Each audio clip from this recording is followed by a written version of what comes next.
So, can you introduce yourself? My name is Aldis and I work for my own company, Odo, and I also work as a teacher in Albert College. And do you offer e-learning courses? I provide these courses working as a teacher in this college, but also we have got some projects in my company where we teach different things related to computers and using software. Do you initiate yourself your courses, or do you get ideas about content of course? Ideas we got quite easily, because one thing is what I would like to do, and usually I do not do what I'd like to do, but we got ideas from organizations who provide money to us. So we prepare these courses with such content which is paid by some organization. We got few projects from State Employment Office or Albert College, where I'm working as a teacher. So you have two main finance resources, State Employment Office and Albert College. Yes. And who develops this course? You, and how do you protect your business? It's quite tricky question, because as you know, this old school approach was that this is your intellectual property and you need to care about it as much as you can, and therefore we have quite strong legislation and rules regarding to this so-called intellectual property and things like that. But now, when internet is widely used, another approach has emerged, that many organizations and people provide content for free. And by free you means that you don't need to pay extra money, because of course you need to pay for electricity and you need to pay for internet connection. And our approach is this new school approach, that if it's not hard to us to provide this content without additional money to pay, then we provide these materials for free. So how you earn money with these courses then? Our approach is such that we as other workers, we need to be paid by our work. And for example, if you look at other professions, then you can see that, for example, plumber gets his money by putting your kitchen sink on place, and he cannot claim that he has some intellectual properties about this particular kitchen sink, and that till to his death and 70 years after his death, his children and grandchildren will got some royalties about this kitchen sink and other similar kitchen sinks.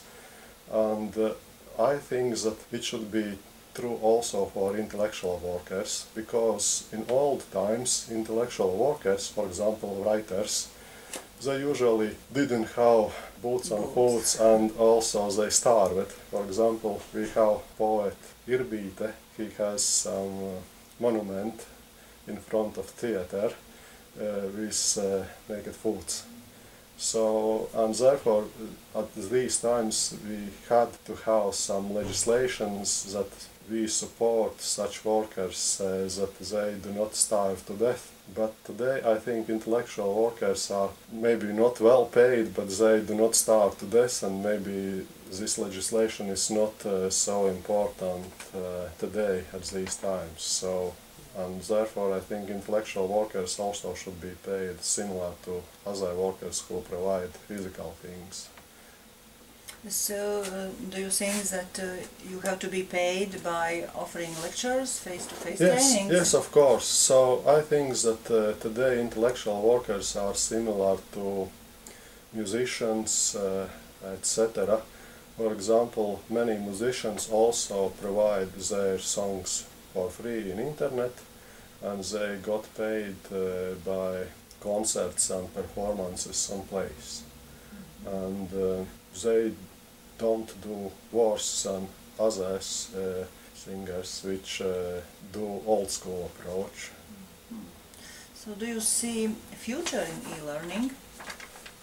Yes, of course, but usually future is a little bit different as we imagine it. So today there are quite many publicly available courses, and probably there will be only more than today.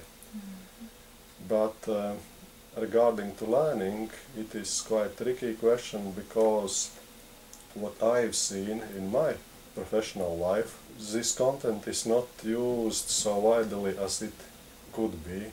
So there are some forces which do not allow people to use this content and to learn themselves. What is the difference between information free of charge in the internet and e-learning course? Probably the biggest thing is how you involve and how you manage these people who want to learn. Because if you provide only information, then it's some kind of library, and we have public libraries at least a few thousand years, and in theory you could say that everybody could learn using public libraries. Of course, you see that public libraries are used, but they are not used as for everyday learning.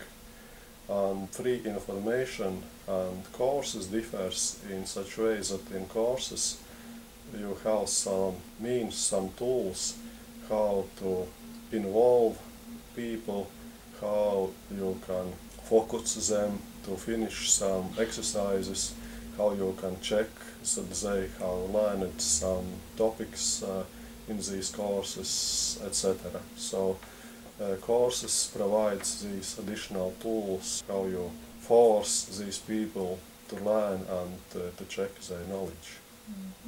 And professional trainers could be added value to e-learning course? Of course, because when you have free content and you, in theory, you could learn yourself. What we see is that only small part of people actually do this in such way. And the trainer, teacher, here have very important role, because he should be this person who does this coaching and who motivates these people to learn and to finish these things. So anyway, teacher's role is very important, and only difference is that these teachers do not provide simple information, but they do other stuff, mainly with involving people and forcing them to get deadlines and to finish course and go ahead.